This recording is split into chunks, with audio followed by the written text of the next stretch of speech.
Ugh, I really don't want to do this today.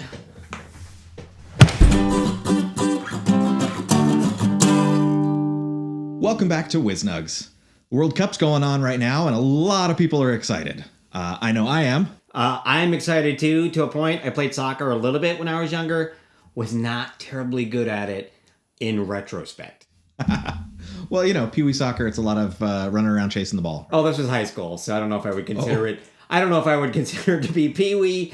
I was still small, so the Pee Wee thing kind of applies, but not Pee Wee in league. Right. Well, I thought we'd lead off today talking about something that is very common. If you've watched one professional level soccer game, you've seen it at least a dozen times, and that is flopping. Oh my god, I hate it. I hate it in general. I hate it in soccer. I mean, there's other sports where you kind of see it happen, basketball and stuff of that nature. But the flopping that you see in soccer, drives me crazy. Right. Well, I feel like it's worth examining a little bit here on WizNugs to see what we can learn from it and how we can apply it to our lives. Yeah. Ultimately, flopping happens in soccer because it gets something.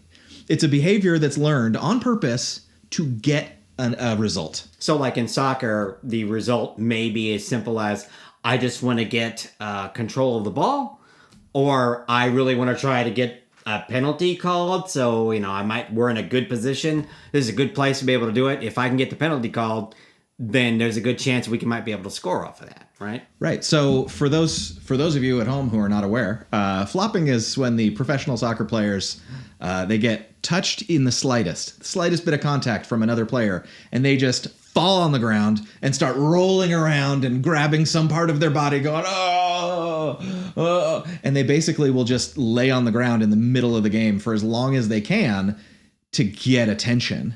And as soon as it becomes clear that they're not getting attention from the referees, that they get back up and they might limp once or twice, and then they're running around again, kicking the ball around. Yeah, and that's not to say that there aren't real actual fouls that happen, but we're specifically talking about there really wasn't a foul, but I'm going to try my best to make it look like there was. If you can convince the ref that there was some kind of injury involved, you've got the ref's attention. You've got the ref now is going to say, okay, I didn't see what was happening, but now they're there. Oh, well, soccer, they don't always, they make calls on the field. A lot of American sports, they've got, okay, well, let's go check the replay. And they go and they pull that up and they do a whole different style of officiating. But essentially, they're trying to, it's a behavior that's learned to get results. Right. And so how does that correlate to life, right? We're talking about it in a game, but what do we do that's similar in life that's kind of that we can correlate it to? I think the easiest thing to think of is look at a little kid throwing tantrums. Little kid throws tantrums because tantrums get attention. Right. Some of it is, okay, I've got big emotions and I'm working through the emotions. But when that keeps going because, hey, mommy, I want this. Buy me this, mommy. I want this. No, dear, we're not buying that today. Ah! That's a learned behavior. Sure. And what do we coin learned behaviors as is a coping mechanism in a sense, right? And we can take that same, immature, childish behavior and take that the desired effect from that, and that's to get what I want, and we move it up into your adulthood, right? And we do these, and maybe not throwing ourselves on the floor and crying, but we do things that are a coping mechanism to the people around us to try to get them to do the things that we want them to do. The example I would give is, let's say we're at work and we're both working on the same project. I got a task on the project. You got a task on the project. And me, I feel like, I got all the big hard things on the project. And Casey got like the easy stuff.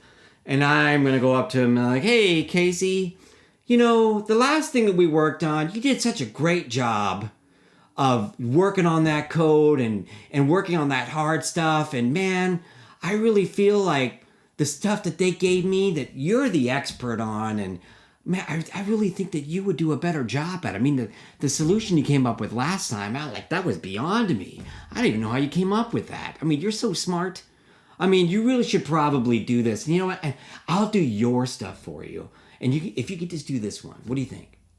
Right? And we do that, and it's obvious to see in this example, I'm really trying to get him to do the hard stuff, or at least what I consider to be the hard stuff, and get the stuff that I consider to be the easiest stuff, because I really don't want to do the hard stuff. And there could be multiple reasons behind it, right? Could be the way that you feel. You could be inherently lazy. That's always a possibility, right? But not trying to be derogatory here. There's always meaning and purpose behind it, but we don't necessarily know. The only person who truly knows is the person that's trying to give up the cope, right? Well, and even then, they might not even be aware that they're doing it. That they've learned in their life that if they take certain strategies, certain ways of interacting with the world and the people around them, that they have a tendency to be able to get what they want. Yeah. And it may not even work, right? There's a total possibility that Casey's going to be like, dude, you do this every time, right? But then there's also possibilities like, well, I know that if I give Casey a couple of oorahs and attaboys and throw that in there about how wonderful and great he is, that's just enough butter on the bread to be able to get him to do the thing that I want him to do. And this is a coping mechanism, and it's a way that can be beneficial, but it can also be very detrimental to yourself if you're always expecting other people to do the hard things, or at least what you perceive as hard. Then you don't learn to do the hard things yourself, and you don't even learn what you're capable of, how you can grow and give more and be better than you were. But not all coping mechanisms that we come with are bad, right? So what would you say would be a good example of like a positive coping mechanism that we use? One great one is recognizing that you might need help and asking for help. Yeah. That's a coping strategy. Right. To be able to stop and say, I'm having trouble with this. You're the expert. Will you show me how? Yeah. And then in that scenario, you're not getting somebody else to do the work for you per se.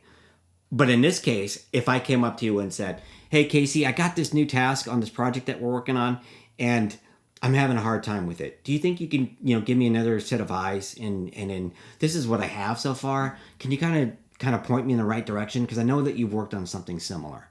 Absolutely. And I think having a mentor can be such a positive thing in life to help you to avoid other pitfalls and relying on the negative coping strategies. Yeah, and you can have multiple mentors, right? You could have one that's strictly a work mentor. You could have one that's in your life that's just helping you dealing with the things that you're going on in your life at that particular time. Maybe you're having a relationship issues, right? And you know with somebody that's in your life that's gone through it. Or somebody that's just, if someone's got a long relationship, maybe a parent, maybe a grandparent, maybe just someone that you know, that you can stop and say, I would like to have somebody that I can turn to when I'm having relationship troubles that isn't going to judge me or my partner negatively for, understanding that life is hard and complicated. But I want to be able to discuss this with somebody in a way that they're not going to, I don't know, I guess judge is the word that comes to mind. Sure. Well, I think of another negative coping strategy, and that's like not being there. And what I mean by that is running away, right? And it's not necessarily physically running away. It can be. But I think in this case, it's like, if you know that, well, I'm going to come home, and as soon as there's any air of argument going to possibly happen, right? I come in the house and maybe I'm 10 minutes late and I didn't call ahead, or maybe I'm even later than that and I didn't call ahead, so I was going to be late. And as soon as I walk in the door, you hear, well, look who decided to show up. And what do? You turn right around and go right back out to the car, right? Because you know what? I would rather come back when they're asleep and not have to deal with it tonight. And if I'm fortunate, that's not going to be the first thing on their brain when I get back an hour, 2 hours, 3 hours from now, right? But I mean, during that time frame, what are we doing during that time frame, right? There's coping mechanisms that we might be employing that may not be healthy for us. Well, a lot of times drugs and alcohol are coping mechanisms for, I've got problems and I don't want to deal with those problems right now. And this thing, this bottle, this pill, whatever, makes me feel better. Yep. And so we justify And we say that, well, this is just going to help me to get through this hard time, and then I'm going to, move forward. But it sets up a feedback loop in our brains where it turns into, when your coping strategy is to run away from your problems into a bottle, for example, right, then it doesn't let you build that resilience of actually solving problems. Right. And it's now also telling your brain, look, this is how you deal with problems. You numb it until the pain goes away. And we go back to that learned behavior.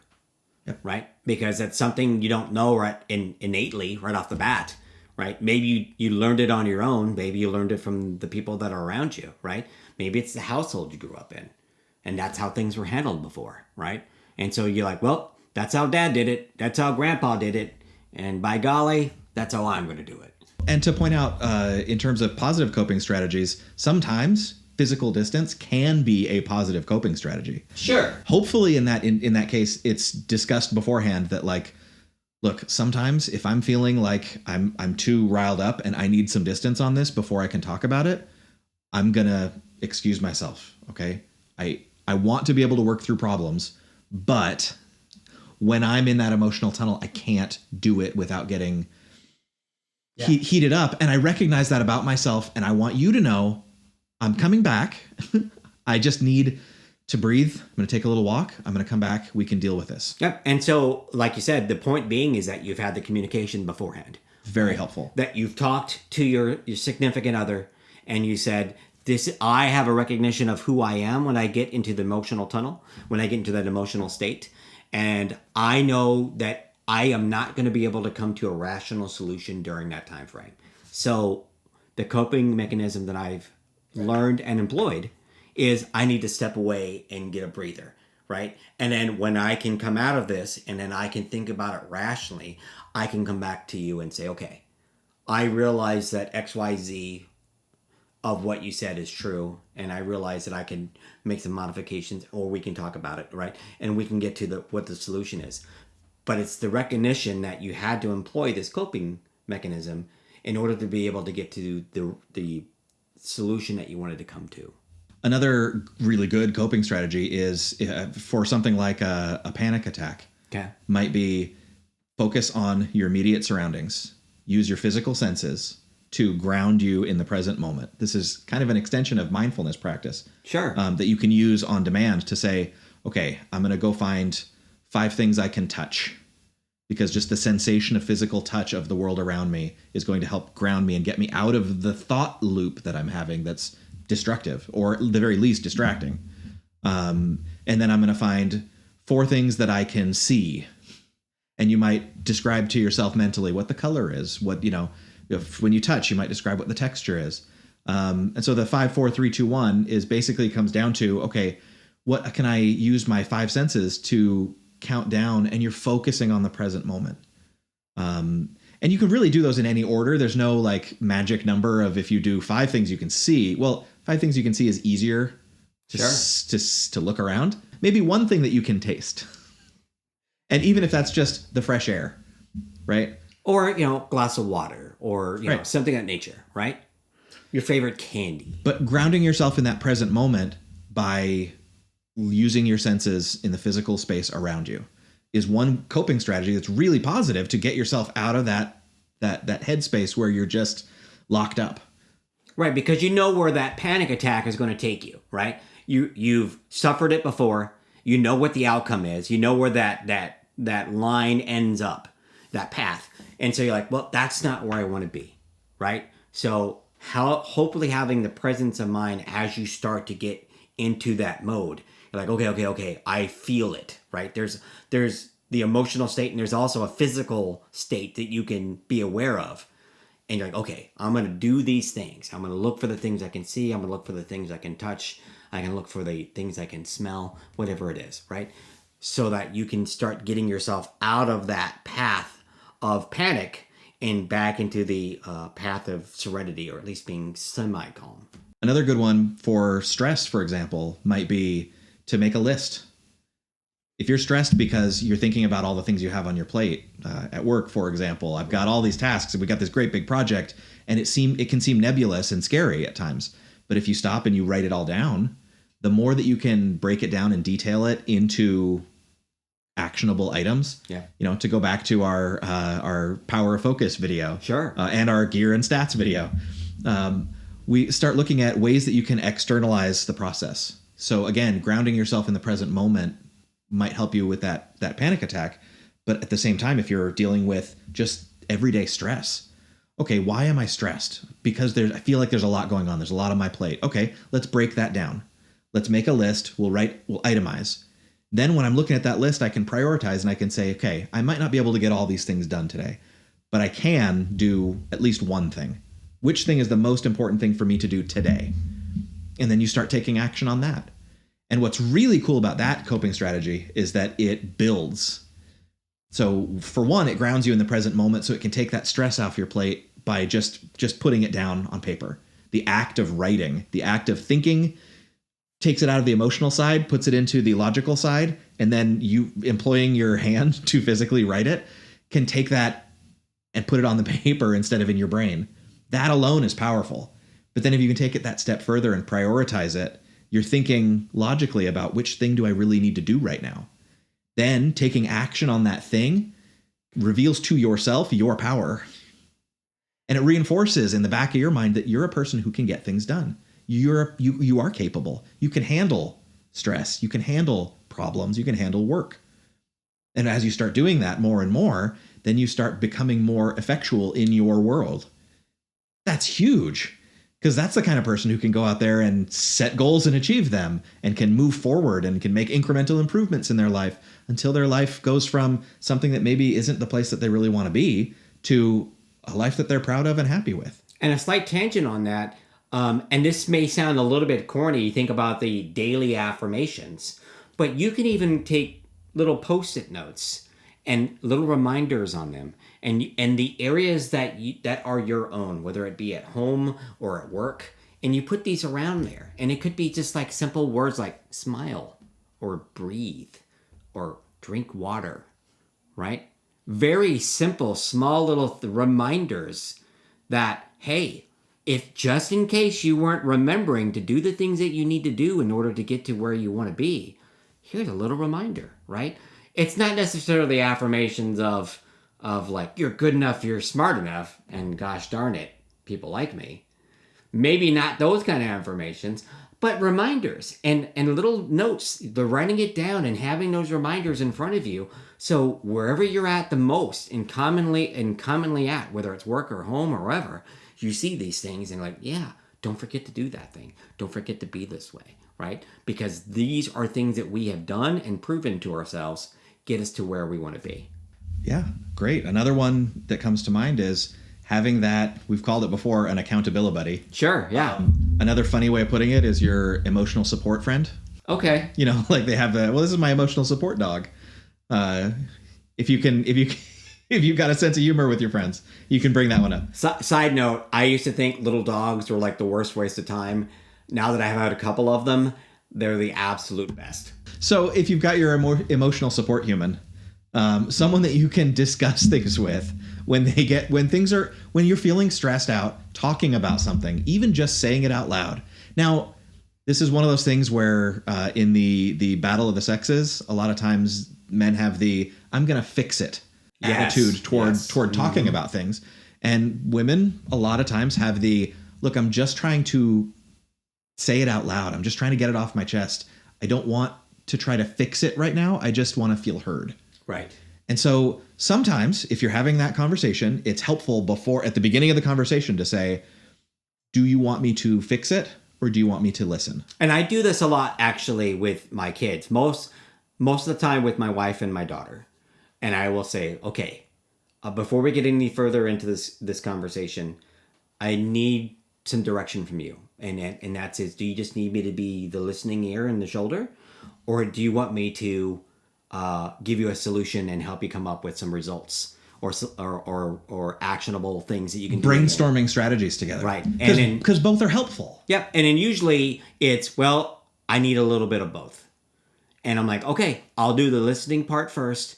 And when you're ready, you tell me when you're ready for some suggestions or opinions. And sometimes it can feel just incredibly frustrating to just listen when all you want to do is fix. And I totally get that, because that's my primary way of operating, is to say, if there's a problem, I'll solve it. To quote Vanilla Ice. I apologize. I so apologize. At any rate. Anyway. But being able to say these things out loud to each other and be able to communicate at this level, to be able to say, I want to be there for you. I want to help you. Right. I want to make sure that I'm helping you the way that you need help. Right. Not in the way that I think you need help. A metaphor that I heard forever ago was, if someone's complaining that they can't see very clearly, it would be ridiculous to take off your glasses and say, well, here, these help me see. Right. You should wear these and then you'll be able to see too. The idea that one thing fits all, right? One size fits all. One prescription is not going to make everybody see better. Right. So being able to recognize that you're different, you're a unique individual, and your friends, your partner, your spouse, whatever, they're a unique individual too. I can't tell you how many times I've had discussions with people where it's like, well, how would you feel if? It's like, well, I don't understand why that's even a thing, because we're talking about your problem right now. And you're telling me that you do feel bad about this. Now I get, sometimes it's like a mechanism for connection. Sure. That if you put yourself in someone else's shoes, that you can see, well, I wouldn't like that if someone did that. But you know what? But even that's subjective. Maybe I would. Yeah. It's not always helpful. You really can't put somebody out. You can't really put yourself in someone else's shoes unless you've really had almost a similar or exactly the same thing happen to you, right? We can try to sympathize as best as we can, but that doesn't necessarily lead to empathy. Sure. And so kind of to bring this back around to our World Cup players. Yes. They're flopping on the ground for a reason. Right. They're trying to get the attention of the referee. And most of the time, you need to get the referee's attention, because they tug on each other's shirts, they body check each other. There's a lot of physical play, especially at the international level. Right. So if you knock someone down, if the person's really good at staying on their feet, that might be good in a certain situation. But if you're in the box about to shoot and someone knocks you down, well, you fall down on the floor and hold your ankle so the ref notices you. Well, guess what? You just got yourself a penalty shot and you can score the winning goal. Yeah. Now, most of us aren't World Cup players, so falling on the floor is not the most effective way of dealing with our problems in life. And if you don't know how to flap correctly, you can actually hurt yourself. I guess what I'm trying to say is we can learn effective strategies for our lives too. And when we learn those effective strategies, look up positive coping strategies on your favorite search engine. Yeah, and there are some times where we want to default to the coping mechanism that is going to get us our best result or the desired result. But sometimes it is in our best interest to look at the coping mechanisms, that some of them that we mentioned, that actually are helpful and beneficial, and try to employ those as best as you can. So in summation... Yeah, we've just scratched the surface. So you can take what we've got, look up some more. Hopefully you'll be able to grow from this experience and learn more about effective ways of coping with stress and anxiety. The world's a big place, and there's a lot out there that can rile us up. So we hope you enjoy this episode. We hope you enjoy the World Cup, and hopefully your team wins, whoever that may be. And thanks for joining us again on WizNugs. Thanks for joining us today on WizNugs. If you liked what you heard, spread the word. For more information, head over to myWizNugs.com.